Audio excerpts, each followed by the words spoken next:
حضرت ابراہیم علیہ السلام کا ایک ایمان افروز واقعہ ہے جو اللہ کی قدرت کو واضح کرتا ہے۔ جب حضرت ابراہیم علیہ السلام نے اللہ تعالیٰ سے عرض کی کہ ہے میرے رب مجھے دکھا دے کہ تو مردوں کو کیسے زندہ کرتا ہے، تو اللہ تعالیٰ نے فرمایا کیا تمہیں یقین نہیں؟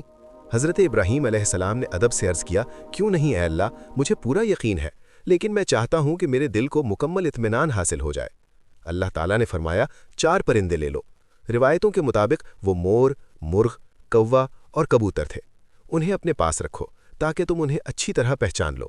جب وہ پرندے حضرت ابراہیم علیہ السلام سے مانوس ہو گئے تو اللہ کے حکم سے آپ نے انہیں ذبح کیا، ان کے ٹکڑے کیے، گوشت اور ہڈیوں کو آپس میں ملا دیا اور پھر اس کے مختلف حصے کر کے الگ الگ پہاڑوں پر رکھ دیا۔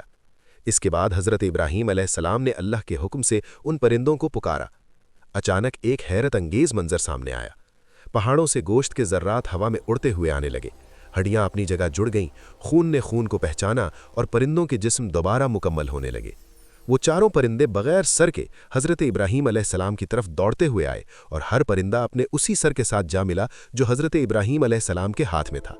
جیسے ہی سر اور جسم ملے وہ سب پرندے زندہ ہو گئے اور اڑ گئے۔ اس طرح حضرت ابراہیم علیہ السلام نے اپنی آنکھوں سے دیکھ لیا کہ اللہ تعالیٰ کس طرح مردوں کو دوبارہ زندہ کرتا ہے۔ یہ واقعہ ہمیں سکھاتا ہے کہ اللہ کی قدرت بے مثال ہے اور وہ ہر چیز پر قادر ہے۔